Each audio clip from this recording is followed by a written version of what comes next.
Canal पटवारी और पटवारी की परीक्षा हमने किन्हीं कारणों से, कोई चीटिंग के मामले सामने आए थे, एसआईटी भी सरकार ने बनाई है, वो परीक्षा हमने रद्द कर दी थी।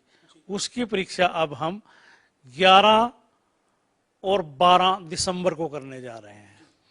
मेरा आपके माध्यम से सब उम्मीदवारों से ये प्रार्थना है, सलाह है, एक अनिवार्यता नहीं है, कि वो कोविड के नियमों का पालन करें और जो वैक्सीनेशन की डोज है, 2 नहीं तो कम से कम अपनी परीक्षा से पहले 1 डोज वो जरूर ले लें। गोपाल सिंह जी, आपने कहा कि ये जो आपने बताया कि पुलिस की कांस्टेबल की भर्ती या फिर फीमेल कांस्टेबल की भर्ती, इसकी आपने लिखित परीक्षा की तारीख बताई, लेकिन उसके बाद आपने कहा कि पीएसटी यानी फिजिकल स्क्रीनिंग जो टेस्ट है उसकी भी आपने तारीख जो है वो पहले से तय कर दी, यानी तय समय में आप लिखित परीक्षा भी लेंगे और उसके बाद रिजल्ट भी दे देंगे, क्योंकि तभी आप लिखित परीक्षा के बाद आपने फिजिकल टेस्ट की भी तय पहले से जो वो डेट तय कर दी है। हाँ, हमारे सारे सदस्यों ने, स्टाफ ने, सेक्रेटरी मैम ने बैठ के ये पूरी योजना के साथ हमने सारी इवेंट की तारीखें निश्चित कर दी हैं, ताकि जो प्रतिभागी हैं और प्रतियोगी हैं, परीक्षार्थी हैं, वो सारे इवेंट की तैयारी अपने हिसाब से अभी से एडजस्ट कर लें। इसलिए हमने सारे इवेंट्स की, दौड़ की, हाइट टेस्ट की, लिखित परीक्षा की सभी तारीखें घोषित कर दी हैं उनकी। तो एक आपने बहुत बड़ी बात कही है कि 31 दिसंबर तक हर रोज आपका कोई ना कोई, किसी न किसी भर्ती का एग्जाम जो है वो लिखित परीक्षा उसकी ली जाएगी।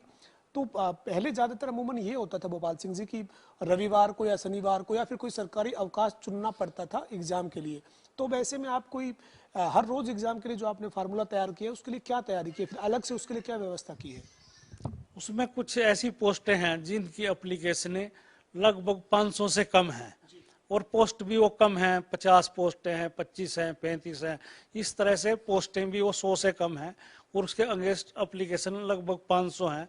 तो हमने पंचकूला में 2 सेंटरों को हायर किया हुआ है और हर रोज 3-3 शिफ्टों में उनका हम एग्जाम कराएंगे। उनमें जो है ज़्यादातर पैरामेडिकल जो स्टाफ है, जैसे ऑपरेशन थिएटर है, MPHW है, स्टाफ नर्स है, टीबी वर्कर हैं, हेल्थ वर्कर हैं, इस हमने प्रेफरेंस दी है उनको कि कोविड की जो तीसरी लहर की बात सुनने में आ रही है, क्यों ना हम पैरामेडिकल जो स्टाफ है उसको प्राथमिकता दें। सर, आपने इसके साथ ही एक बात और कही है कि जो लिखित परीक्षा है ये आप लेने जा रहे हैं और उसके बाद आपने जो फिजिकल टेस्ट होगा पुलिस के लिए उसकी तारीख तय कर दी है।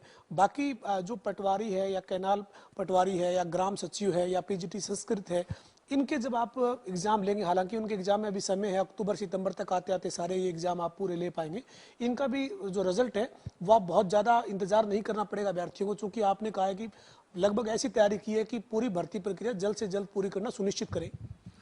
अब की बार हमने जो है उसमें कोई चेंज किया है, जैसे ज़्यादा टाइम जो है हमारा भर्ती प्रक्रिया में वो सिर्फ डॉक्यूमेंट वेरिफिकेशन पे लगता था, जिसको हम डीवी बोलते हैं, फिजिकल रूप से व्यक्ति आता था।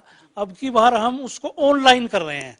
एक तरफ परीक्षा, लिखित परीक्षा हो रही होगी, दूसरी तरफ दूसरे पद के लिए डॉक्यूमेंट वेरिफिकेशन भी उसी से में चल रहा होगा। मतलब हमको ये नहीं है कि हम लिखित परीक्षा कर रहे हैं फिर हम डीवी करें, दोनों की इंतजार करें, तो इंतजार नहीं करेंगे, दोनों काम या तीनों काम वो पैरेलल चलते रहेंगे।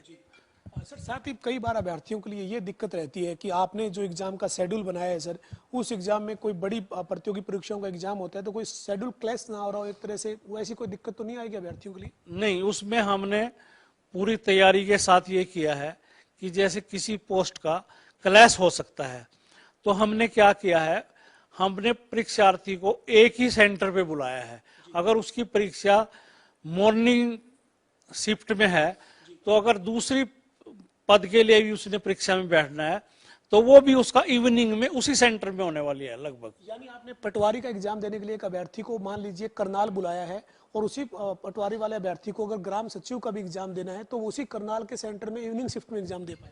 ये आपने बहुत अच्छा क्वेश्चन किया है। आपकी जानकारी के लिए और जो अभ्यर्थी हैं उनकी जानकारी के लिए मैं बताना चाहता हूँ, कैनाल पटवारी और ग्राम सचिव की हमने एक ही संयुक्त परीक्षा रखी है, और उसके बाद जब डीवी होगी हम बच्चों से प्रेफरेंस मांगेंगे कि आप ग्राम सचिव लगना चाहते हैं, पटवारी लगना चाहते हैं, कैनाल पटवारी लगना चाहते हैं, और उनकी जो प्रेफरेंस है उसी के आधार पर उनको पद और विभाग दे दी जाएगा। यानी गोपाल सिंह जी, तो बहुत बड़ी सूचना है अभ्यर्थियों के लिए। जैसे ग्रुप डी में मान लीजिए पहले एक टेस्ट लिया, उसके बाद उनकी मेरिट के हिसाब से उनको अलॉटमेंट डिपार्टमेंट की गई, वैसे ही अब ये आप कॉमन एग्जाम लेंगे पटवारी, पंचायत सेक्रेटरी यानी ग्राम सचिव और कैनाल पटवारी के लिए। ये आप एक परीक्षा लेंगे, उसमें जो उनकी इच्छा होगी अभ्यर्थियों की, उसके हिसाब से उनकी मेरिट के हिसाब से उनका चयन होगा। हाँ जी, हाँ जी, ये पत्ती हमने चलाई है, और कैंडिडेट्स ने भी, सरकार ने भी और कोर्ट ने भी, कुछ बच्चे को ने चैलेंज किया है इस पत्ती को, उन्होंने सब ने, तीनों चारों ने अप्रिशिएट किया है। उसमें कारण ये है कि कई बार क्या होता है कि एक व्यक्ति ग्राम सचिव में भी वही सिलेक्ट हो गया, पटवारी में भी वही हो गया, कैनाल पटवारी में भी वही हो गया, तो अब की, और एक ऐसा है कि जो किसी में भी नहीं हुआ। तो ये लगभग जो 3000 पोस्टें हैं, 3000 पे कोई ना कोई सिलेक्ट होगा। ये नहीं होगा कि कोई व्यक्ति 2 बार सिलेक्ट हो गया और एक व्यक्ति 1 बार भी सिलेक्ट नहीं हुआ। मैक्सिमम लोगों को इसका लाभ मिलेगा, सिर्फ वो अपनी प्रेफरेंस बताएगा। यानी वैकेंट नहीं रहेंगी। पहले ऐसे होता था कि भर्ती का रिजल्ट आया और दूसरी रिजल्ट आने के बाद अगर चयन कहीं और हो जाता था तो वो भर्ती में सिलेक्शन जो कैंडिडेट था वो छोड़ देता था। अब कोई ऐसी चीज दिक्कत नहीं रही। हाँ, अब कोई रिक्त नहीं रहेगा पद। जैसे आपने कहा कि जैसे जेई की परीक्षा थी, हमने जेई की परीक्षा भी संयुक्त ली। पहले हम क्या करते, पीडब्ल्यूडी की अलग लेते थे, इरिगेशन की अलग लेते थे, पंचायती राज की अलग लेते थे, पोल्यूशन डिपार्टमेंट की अलग लेते थे, एजुकेशन की अलग लेते थे, और बार बार बच्चे वही सिलेक्ट होते थे। अब की बार हमने संयुक्त ली और की कोई पद रिक्त नहीं हुआ और मैक्सिमम बच्चे एडजस्ट हो गए। सर, दिसंबर तक आप लगातार हर रोज एग्जाम लेंगे, आपका लक्ष्य क्या है? कितने अभ्यर्थी जो हैं आप चयनित प्रक्रिया के तहत पूरे हो जाएंगे? यानी मतलब कितने लोगों का सिलेक्शन आप दिसंबर 2021 तक कर लेंगे? आपका आगे का टारगेट क्या है सर? देखिए, अगर ये कोविड जो डाटा प्लस सब ये जो इस तरह की बातें चल रही हैं, भगवान ना करे ये ना आए, अगर ये सब कुछ ठीक ठाक चलता रहा तो हम 31 दिसंबर 2021 तक 25,000 लोगों की भर्ती पूरी कर चुके होंगे।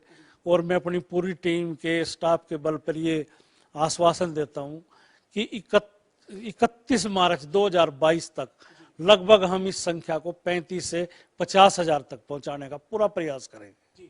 सर, आखिरी सवाल है मेरा। रिजल्ट जो पेंडिंग है, कुछ रिजल्ट अभी पेंडिंग है सर, जैसे फाइन आर्ट का पेंडिंग है या कुछ और रिजल्ट पेंडिंग है, उनको लेकर क्या दिक्कतें हैं सर, या कोई कोर्ट की कार्रवाई दिक्कत है या क्या अड़चने हैं सर? देखिए, हरियाणा स्टाफ सिलेक्शन कमीशन के लेवल पर कोई भी जो रिजल्ट है वो अभी पेंडिंग नहीं है। आर्ट एंड क्राफ्ट टीचर और इंस्ट्रक्टर हैं जो ITI के, उसकी लगभग 90 कैटेगरी हैं, वो माननीय उच्च न्यायालय में लंबित है। इंस्ट्रक्टर की तारीख 13 जुलाई लगी हुई है और जो आर्ट एंड क्राफ्ट की है वो 20 अगस्त लगी हुई है। जिन तथ्यों के साथ हम कोर्ट में गए हुए हैं, मुझे पूरी उम्मीद है कि माननीय उच्च न्यायालय हमारी बात से सहमत होगा और वो स्टे हट जाएगी।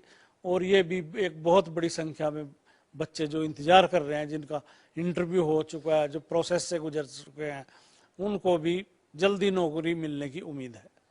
एक बात और है सर, सवाल अंतिम था। हरियाणा के जो अभ्यर्थी हैं, बिना नकल के, बिना किसी और उम्मीद के, बिना और किसी आस के केवल मेहनत करें, आपकी अपील क्या है कि तभी जो है वो मेरिट के आधार पर चयन, जो पारदर्शिता के साथ आप लोगों ने दावा किया है शुरू करने का, उसी के तहत चयन होंगे? हाँ, मैं सभी अभ्यर्थी जो हैं, प्रतियोगी प्रतिभागी हैं, उनसे मेरी अपील है कि वो कोई भी इफ एंड बट छोड़ के, खर्ची पर्ची का सिस्टम छोड़ के, जिस तरह से भारत भूषण भारती जी के नेतृत्व में पिछले 6 साल से योग्यता, पारदर्शिता और ईमानदारी से भर्ती हो रही है, वो इसी तरह रहेगी। और जो भी व्यक्ति योग्यता प्राप्त करेगा, मेरिट प्राप्त करेगा, वही नौकरी प्राप्त करेगा। सभी बच्चों से मेरी गुजारिश है, प्रार्थना है कि वो किसी और चक्कर में ना पड़ के पूरी अपने एग्जाम की तैयारी करें और उनकी योग्यता को अब की बार दरकिनार नहीं करने देंगे।